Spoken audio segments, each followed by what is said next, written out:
মধ্যপ্রাচ্যে পরম মিত্র ইসরায়েলকে বাঁচাতে সেনাবাহিনীকে সর্বোচ্চ সতর্ক অবস্থায় রেখেছিল যুক্তরাষ্ট্র।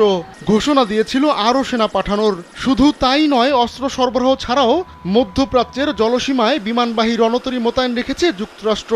এত কিছুর পরও ইসরায়েলে মঙ্গলবার ঝাঁকে ঝাঁকে ক্ষেপণাস্ত্র ছুড়েছে ইরান।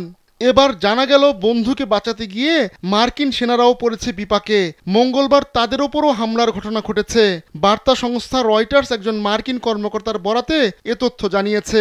ইরাকের রাজধানী বাগদাদের আন্তর্জাতিক বিমানবন্দরের কাছে একাধিক কাতিউষা রকেট দিয়ে এই হামলা চালানো হয়।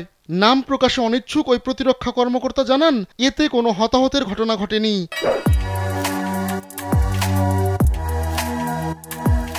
ইরাকের দুটি নিরাপত্তা সূত্র জানিয়েছে 3টি রকেট ছোড়া হয়েছিল বলে প্রাথমিক তদন্তে বেরিয়ে এসেছে।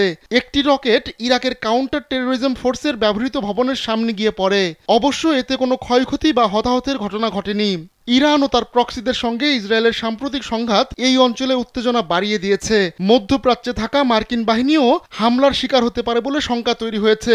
এরই মধ্যে এবার রকেট হামলার টার্গেট হলো মার্কিন বাহিনী।